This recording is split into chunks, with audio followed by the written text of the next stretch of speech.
Certified case files. Genuine evidence. Objective truth. You are viewing Bodycam incident reports. Drop the weapon! Get on the ground now! Officer, this is a cane. I'm a disabled veteran. I am not I don't care who you say you are. You're trespassing. Turn around! Detained for what crime? I'm waiting for an Uber on a Failure public to comply. walkway. Last warning. You're escalating this, and it will... Officer Kyle Ricker had been wearing the uniform of the Metro Heights Police Department for 6 years, and in that time he had cultivated a reputation that was whispered about in the locker room and shouted about in community meetings. At 29 years old, Ricker was the kind of cop who believed that authority was something you took, not something you earned. He had a file of 14 internal complaints, 14 separate instances where citizens claimed he had escalated a routine stop into a physical confrontation. Most involved disrespect of authority or resisting arrest, the catch-all phrases used to justify a heavy hand. His supervisors knew, the department knew.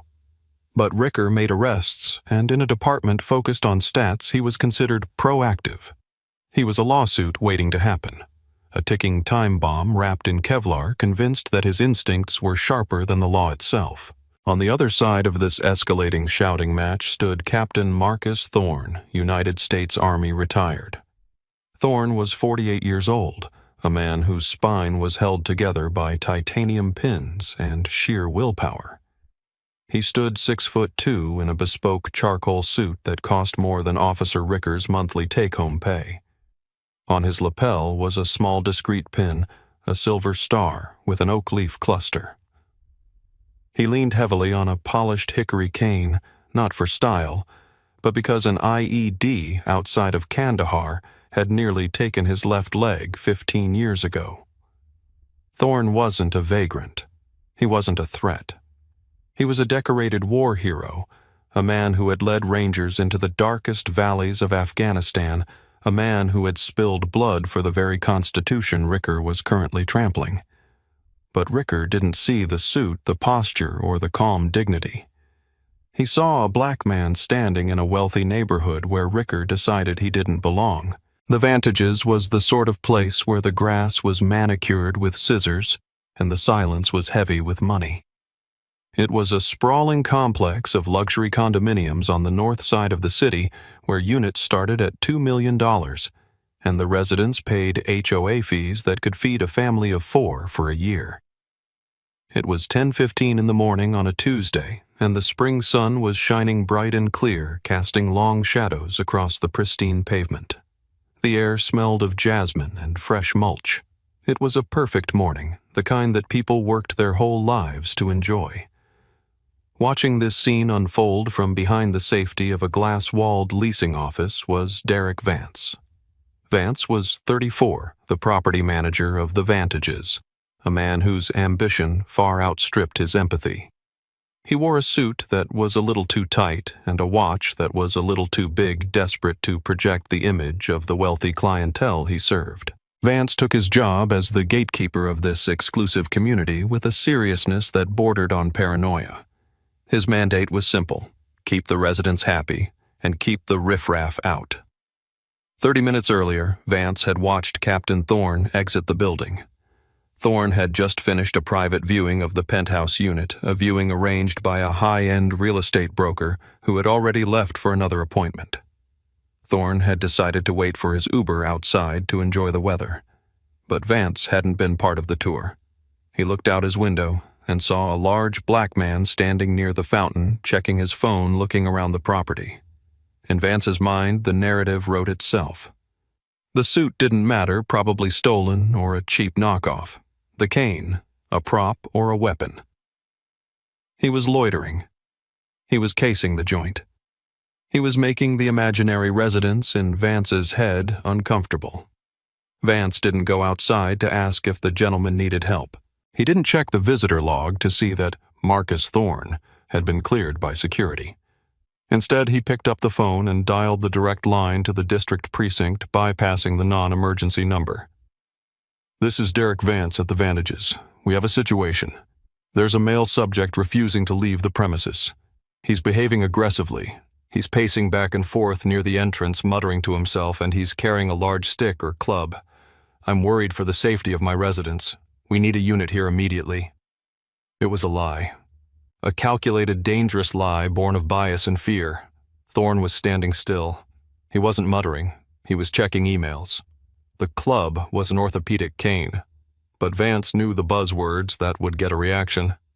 He wanted the man gone, and he didn't care what it took to remove him. When the dispatch went out, it was coded as a suspicious person/potential threat. Officer Kyle Ricker was only 4 blocks away, idling in a church parking lot, bored and looking for action. When the call came over the radio, subject is aggressive, armed with a blunt object, refusing to leave private property. Ricker's adrenaline spiked. He didn't turn on his lights and sirens until he was a block away, wanting the element of surprise. He roared up the circular driveway of the Vantage's tires, screeching slightly as he slammed the cruiser into park.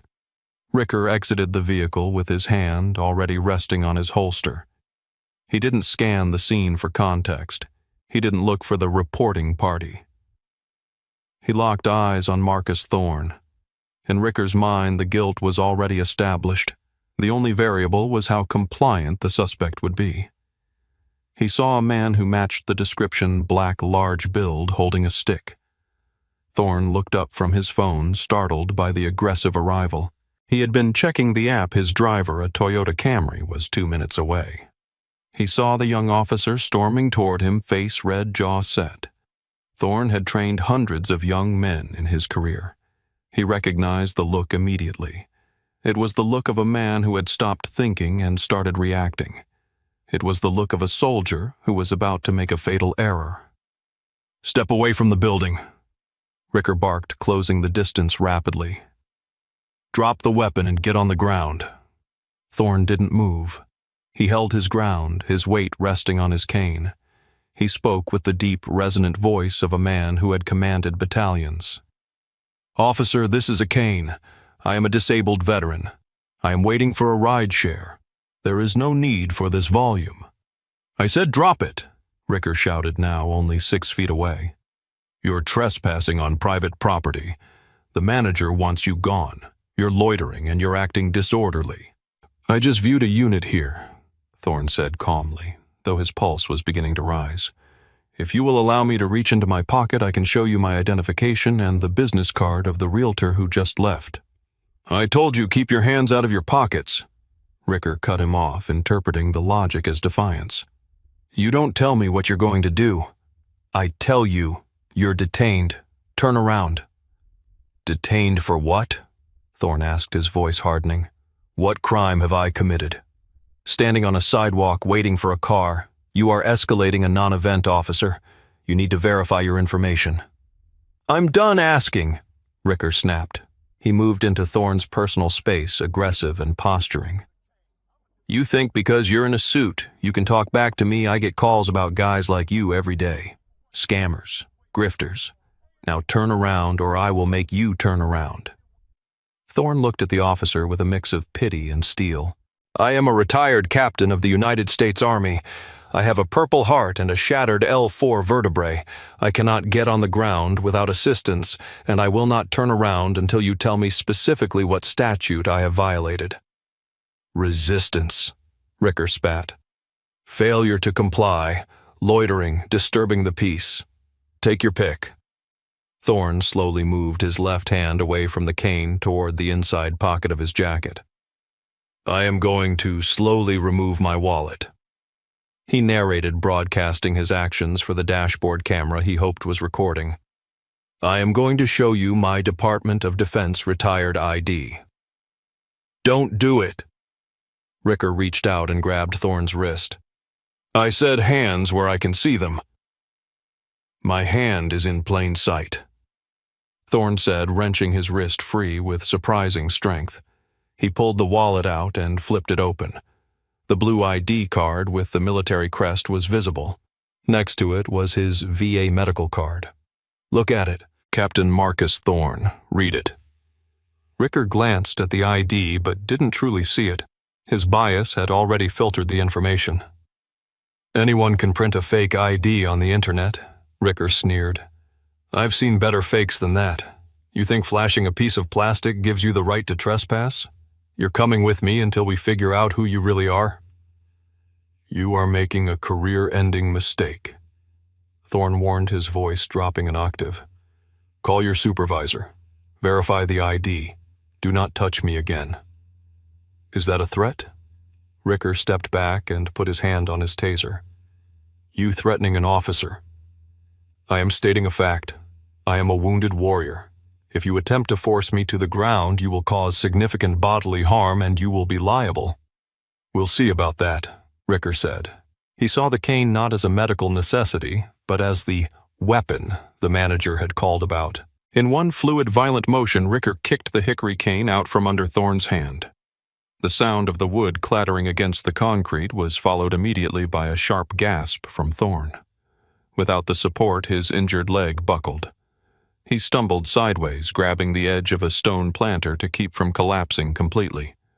A jolt of white-hot electricity shot up his spine, the old nerve damage flaring instantly. That's assault! Thorne gritted out, his face contorted in pain. You just assaulted a disabled veteran. I disarmed a suspect, Ricker shouted. He lunged forward, grabbing Thorne by the shoulder and spinning him toward the wall. Stop resisting! Stop fighting me! Thorne wasn't fighting. He was trying to stay upright, but Ricker twisted Thorne's arm behind his back with excessive force, leveraging the shoulder joint. My back! Thorne groaned, the pain now blinding. I have a fused vertebrae. You are breaking it. Should have thought of that before you refused a lawful order, Ricker panted. He kicked Thorne's legs apart, forcing him to spread his stance wide, putting immense pressure on the damaged nerves. By now, the commotion had drawn attention. A delivery driver for UPS had stopped his truck and was filming with his phone. 2 women from the complex had come out onto their balconies. Hey! The UPS driver yelled. He's an old man. He's got a cane. What are you doing? Back off! Ricker screamed over his shoulder. Police business. Back up.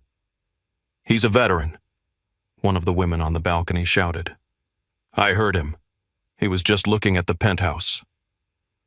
Ricker ignored them. He was in the tunnel now. He slapped the cuffs onto Thorne's wrists, tightening them until the metal bit into the skin. He shoved Thorne against the rough stucco of the wall. You're under arrest for trespassing, resisting arrest, and disorderly conduct. Thorne closed his eyes, breathing through the agony. He knew the drill. He had to survive the next hour to win the war. I am complying, Thorne said, loud enough for the witnesses. I am not resisting. Officer Kyle Ricker is arresting me despite my cooperation. My cane is on the ground. I am in extreme pain. Ricker yanked Thorne away from the wall. Walk. Get in the car. I can't walk without the cane, Thorne said through gritted teeth. You walked here fine, Ricker scoffed. He shoved Thorne forward. Thorne stumbled, dragging his left leg, sweat beading on his forehead. It took them 2 minutes to cover the 30 feet to the patrol car, a humiliating, agonizing procession. Ricker opened the back door and pushed Thorne's head down, stuffing him into the cramped plastic seat like a bag of laundry. He slammed the door, leaving the cane lying on the sidewalk like a piece of driftwood. Ricker got into the front seat, heart pounding, feeling the rush of domination. He picked up the radio. Dispatch 1 in custody. Uncooperative, resisting, bringing him in for processing. The ride to the precinct was short, but for Captain Thorne it was an eternity of fire running up and down his legs. He sat stoically staring at the back of Ricker's head, memorizing the shape of his haircut, the number on the badge reflecting in the rearview mirror. He didn't say a word. He was done talking to the subordinate. He was waiting for the chain of command. Ricker was humming to himself, tapping on the steering wheel. He felt justified. He had removed the threat. He had protected the property. He had shown that he wasn't someone to be messed with. He had no idea that the dashcam audio was capturing his humming juxtaposed against the labored breathing of the man in the back seat. They arrived at the Metro Heights precinct at 10:48 a.m. Ricker pulled into the sally port, got out, and hauled Thorne out of the back. Thorne's leg gave way immediately, and he nearly fell, but Ricker held him up by the handcuffs, straining Thorne's shoulders even further. "Quit the drama," Ricker muttered. "You're walking fine." They entered the booking area. The air was stale and smelled of floor wax. Behind the high desk sat Sergeant Miller, the watch commander.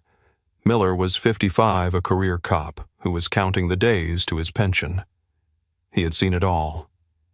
He looked up as Ricker dragged Thorne toward the bench. Miller's eyes went first to the prisoner's face, calm, sweating from pain, dignified. Then his eyes drifted down to the suit torn at the shoulder seam from Ricker's handling.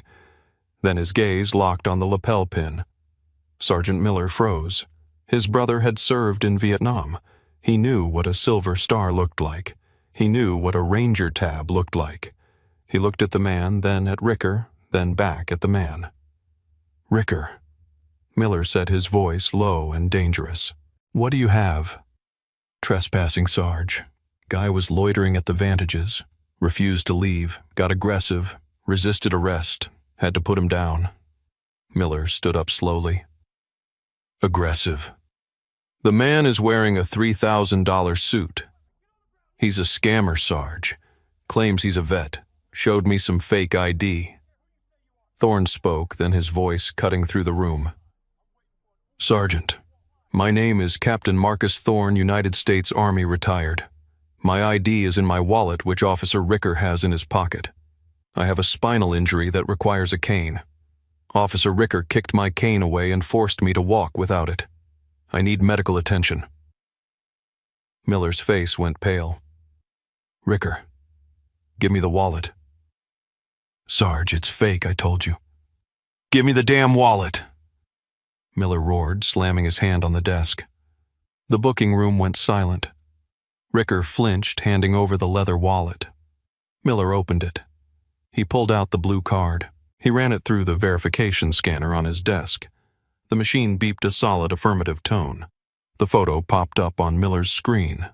Thorne Marcus. Rank Captain retired. Status 100% disabled. Decorations, Silver Star, Purple Heart, Bronze Star, with V. Miller looked at the screen, then at Ricker. The look wasn't just anger, it was disbelief. It was the look of a man watching a train wreck in slow motion. "Ricker," Miller said, his voice trembling with suppressed rage. "You arrested a ranger. You arrested a Silver Star recipient. And you're telling me his ID is fake." The manager said. Ricker stammered, the confidence draining out of him like water from a sieve. "Uncuff him," Miller ordered. "Now." "But Sarge, the paperwork." "Take the cuffs off," Miller shouted, coming around the desk. He didn't wait. He pushed Ricker aside and unlocked the cuffs himself. Thorne rubbed his wrists, deep red grooves etched into the dark skin. "Captain Thorne," Miller said, standing at attention, "I need to get you a chair. I need to get you a medic, and I need to apologize." "I don't want your apology, Sergeant," Thorne said quietly. "I want your chief, and I want this officer's badge number entered into the record." Ricker stood there, mouth slightly open. "He was trespassing," he whispered, clinging to the one shred of justification he had left. "He didn't belong there." "I was waiting for an Uber," Thorne said, looking at Ricker with eyes that had seen things Ricker couldn't imagine in his nightmares. "I was buying a condo." The doors to the precinct burst open then. The fire department paramedics had arrived. Miller had hit the panic button under his desk the moment he saw the Purple Heart status on the screen. While the medics attended to Thorne checking his spine and blood pressure, the energy in the station shifted from routine to crisis. Chief of Police Harrison, a man who usually stayed in his office on the third floor, came storming down the stairs. Miller had called him. Chief Harrison took one look at Ricker, then at the footage playing on Miller's monitor. The body cam video had been auto-uploaded upon entering the station. He watched Ricker kick the cane. He watched Thorne stumble. He heard the audio. "Officer Ricker," the chief said. His voice was quiet dead. Badge and gun, on the desk. Chief, I followed protocol for a resistant subject. Ricker tried desperate now. He wouldn't identify. He identified immediately. Harrison pointed at the screen. He told you who he was. He showed you the card. You called it a fake because you couldn't believe a black man in a suit was a captain. You kicked a disabled man's medical device. That is assault. That is a civil rights violation. Give me the badge. Ricker's hands shook as he unpinned the shield. He placed his Glock on the counter. He felt naked. He felt wronged. He still didn't get it. You are placed on immediate administrative leave without pay pending an internal affairs investigation which I am fast-tracking for termination, the chief said. Get out of my station. Ricker walked out the front door, passing the paramedics who were loading Captain Thorne onto a stretcher. Thorne didn't look at him. Thorne was on the phone with his lawyer. The fallout was swift, brutal, and public. The video from the UPS driver hit the internet before Ricker had even made it home. By the evening news, the headline was everywhere. Hero arrested for waiting while black. The body cam footage was released by the department within 24 hours in a desperate attempt to show transparency, but it only fueled the fire. The sight of a young, arrogant officer kicking a cane away from a wounded veteran was an image that no amount of PR could fix. The Vantages wasn't spared. Derek Vance, the manager who made the call, was fired the next morning.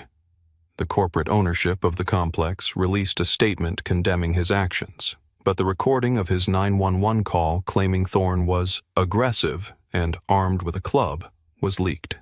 It exposed the lie at the heart of the incident. He hadn't called because of behavior. He had called because of bias. 6 months later, the city of Metro Heights settled with Captain Marcus Thorne for $6.5 million. The property management company settled for an undisclosed sum rumored to be in the millions. Kyle Ricker was fired, stripped of his certification, and charged with misdemeanor assault and official misconduct. He would never carry a badge again. But the money didn't fix Thorne's back. The incident had aggravated his old injury, requiring another surgery and months of physical therapy. And the money didn't fix the humiliation. In a rare interview given a year later, Captain Thorne sat in his new home, a different complex in a different city. He looked at the camera, his face older, wearier. People talk about the settlement like it's a lottery win, Thorne said slowly. They say justice was served, but justice would have been me waiting for my car in peace. Justice would have been that officer seeing a citizen, not a suspect. He paused, leaning on his cane.